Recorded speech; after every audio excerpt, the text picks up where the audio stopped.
नमस्कार दोस्तों, मैं हूं अजय कुंडू और आज मैं बात करने जा रहा हूं किसान आंदोलन पर। दिल्ली में जो आंदोलन हो रहा है उसका हक आपको भारत का संविधान देता है। इसका कोई वो नहीं है भाई मैं बोलूं तो आप आंदोलन करें या कोई और बोले तो आप आंदोलन करें। इसका हक आपको भारत का संविधान देता है कि आप अपने हक के लिए आंदोलन कर सकते हैं। लेकिन जो कुछ भी इस आंदोलन के दौरान घटा है वो बहुत ही दुखद है।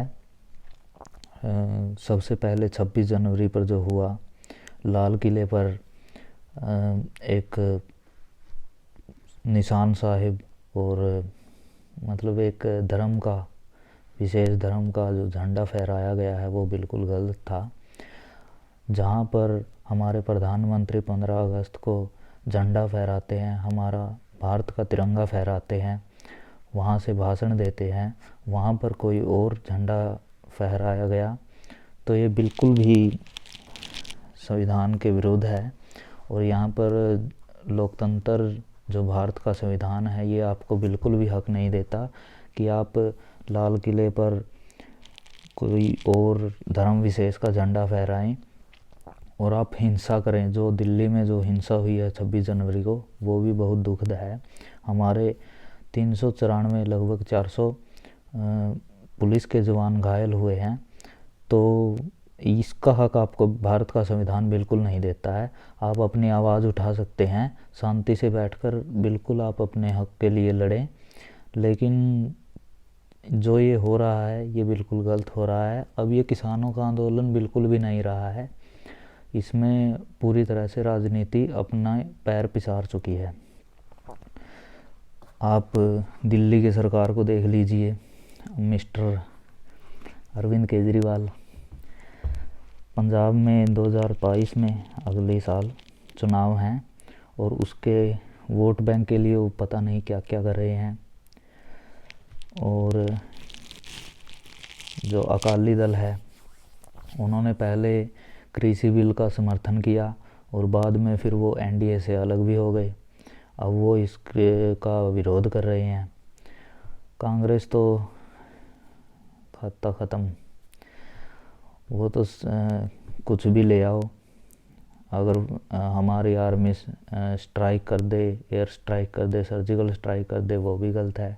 370 भी गलत है, 35A भी गलत है, CAA भी गलत है, GST भी गलत है, नोटबंदी भी गलत है, पूरी सरकार ही गलत है, EVM भी गलत है, सब गलत है। उनकी नज़रों में सब गलत है।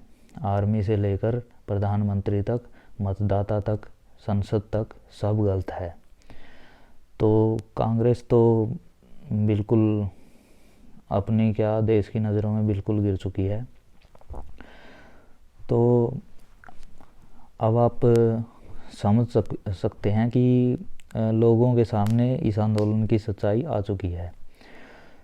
अब तो अंतर्राष्ट्रीय रिहाना, मिया खलीफा, जनबर्ग, ग्रेटा, पता नहीं क्या क्या इसके ट्वीट हो रहे हैं।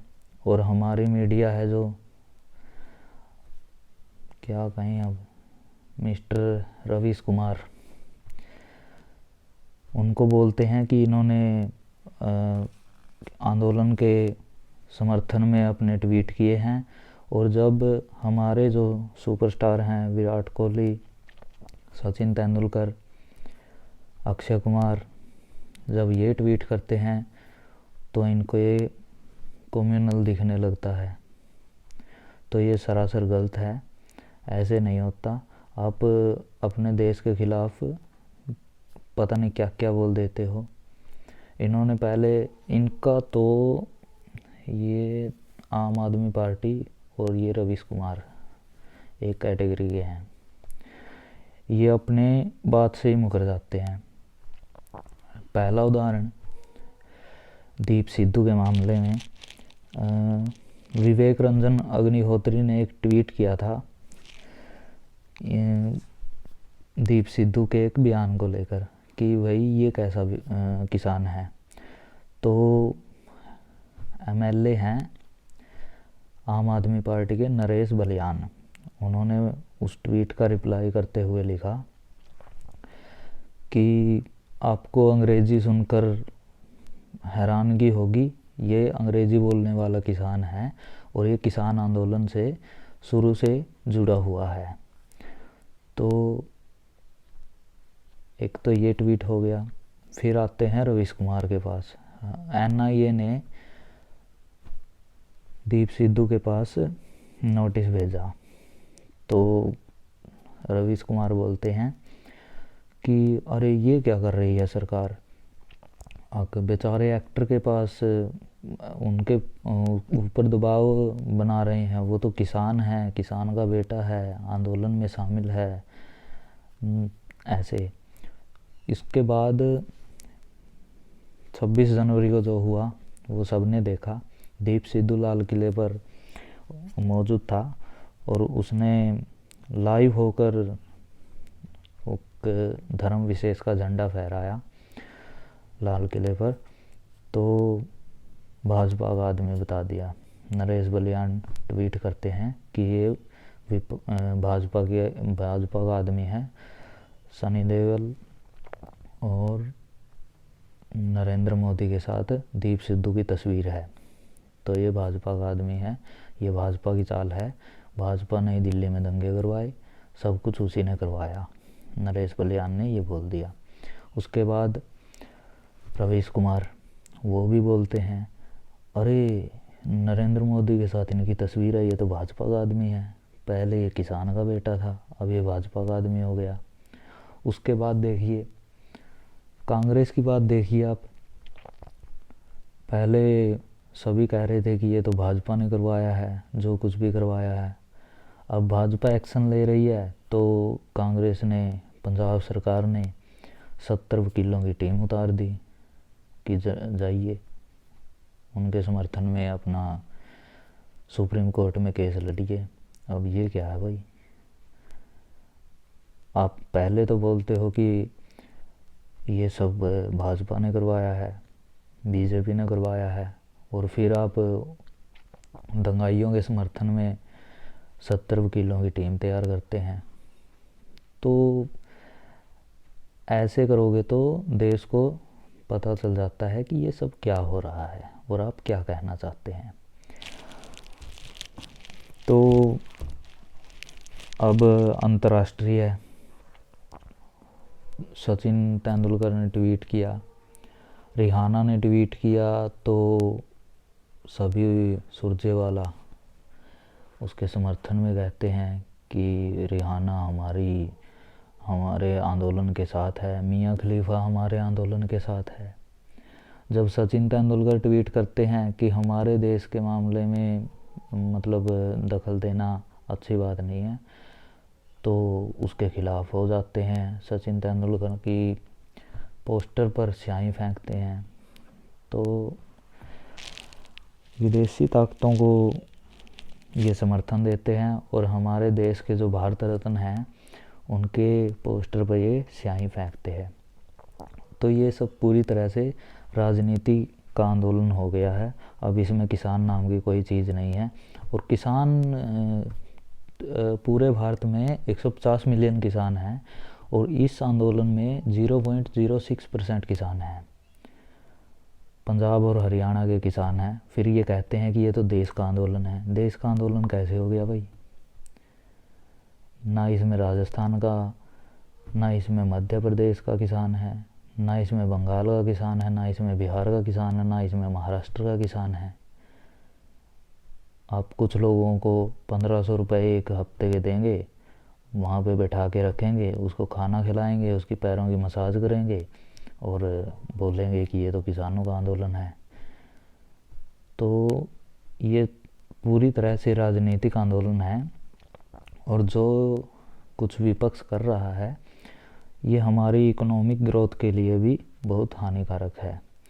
आप लोग इसे समझिए। इनके जो एजेंडे होते हैं वो मोदी के खिलाफ होते हैं।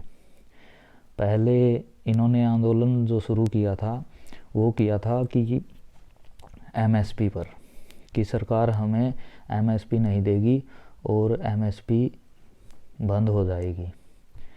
एमएसपी ख़त्म हो जाएगी। तो सरकार बोल रही कि एमएसपी ख़त्म नहीं होगी। तो ये बोल रहे कि हमें लिखित आश्वासन दो।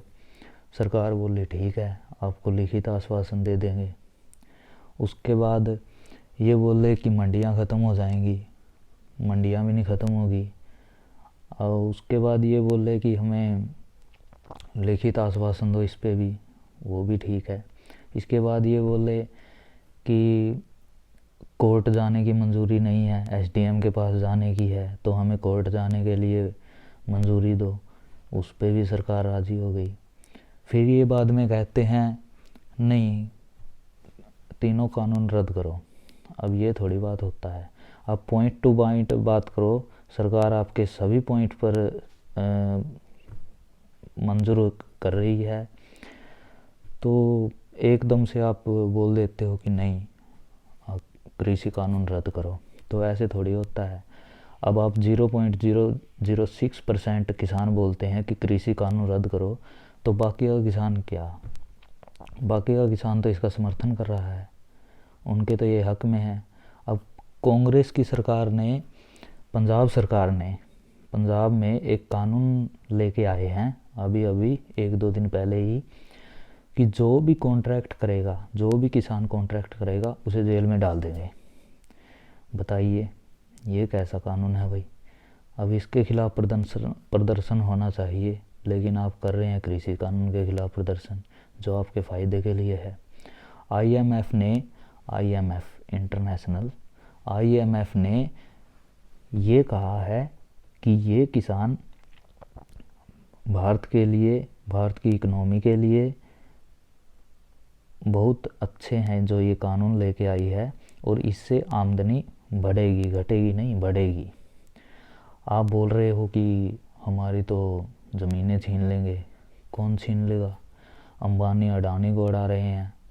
अब इनको पता है कि मोदी के आगे पीछे कोई नहीं है, योगी के आगे पीछे कोई नहीं है, इनकी प्रॉपर्टी भी नहीं है, तो ये करेंगे क्या? तो अंबानी अडानी को ले आए बीच में। भाई ये तो अंबानी और अडानी को देश बेच रहे हैं। अब कोई भारतीय है जो इतनी मतलब कि प्रगति कर गया, तो इनको ये बात पच नहीं रही है। अगर कोई अंतर्राष्ट्रीय होता, मतलब कोई भी इंडिविजुअल जो बाहर का है वो होता, तो ये उसको कहते, उसका समर्थन करते, उसको कुछ नहीं कहते। बहुत सी हमारे यहाँ पर कंपनीज़ है जो बाहर की है, जो इंटरनेशनल है, उनको कुछ नहीं, जो ये बॉयकॉट करेंगे जो भारत का है, जो ये भारत की तरक्की देखकर बिल्कुल भी खुश नहीं है। क्यों? ये मोदी विरोधी हैं, सभी ये चाहते हैं कि कैसे इस मोदी को कुर्सी से हटाया जाए। अब ऐसे तो नहीं हटेंगे भाई, इसके लिए आपको जनता के दिल में जगह बनानी पड़ेगी। और आप हर चीज़ का जो भी मोदी कर रहा है उसका विरोध करके बिल्कुल भी ऐसा नहीं कर सकते। आपने 370 का विरोध किया, 35A का विरोध किया, आपने जीएसटी का भी विरोध किया, आपने सीएए का भी विरोध किया, आपने एयर स्ट्राइक का भी विरोध किया, आपने सर्जिकल स्ट्राइक का भी विरोध किया। आप पाकिस्तान को सपोर्ट करते हो। आपके किसान आंदोलन की तारीफ़ चीन और पाकिस्तान कर रहा है। बताइए। तो ऐसे तो आप देश को दिखने लग जाता है कि आप क्या कर रहे हैं। तो अंत में मैं यही कहना चाहूँगा कि ये किसानों का आंदोलन बिल्कुल नहीं है। अब ये पूरी तरह से राजनीतिक एजेंडे में बदल गया है, और जो भी ये विपक्ष एजेंडे बना रहा है, जो भी इनकी मीडिया एजेंडे बना रही है, वो बिल्कुल फेल हो रहे हैं, बिल्कुल फेल हो रहे हैं। ये रिहाना जैसी लड़की को, अंतर्राष्ट्रीय सिंगर है वो शायद, पॉप स्टार, उसने एक बार बोला था कि भारत बिल्कुल गरीब देश है। तो इसी अंबानी ने, जिसका आप विरोध करते हैं, इसी अंबानी ने अपनी लड़की की शादी में उसको पूरी रात नचाया था। और उसको उसकी औकात दिखाई थी और भारत की औकात दिखाई थी कि भारत की औकात क्या है और उसकी औकात क्या है। आज ये उस अंबानी का विरोध कर रहे हैं और उस रिहाना का ये समर्थन कर रहे हैं। तो आप देखिए कि क्या कर रहे हैं आप। देश के खिलाफ मत जाइए, आप इतने अंधे मत होइए कि मोदी के विरोध में देश को बुरा भला कह देंगे, देश के खिलाफ जाएंगे, हर काम देश के विरोध करेंगे। तो ऐसे नहीं होता। तो अंत में यही कहूँगा कि अपने बोरी बिस्तरियाँ बांधें और अपना काम करिए बस। धन्यवाद। जय हिंद, जय भारत।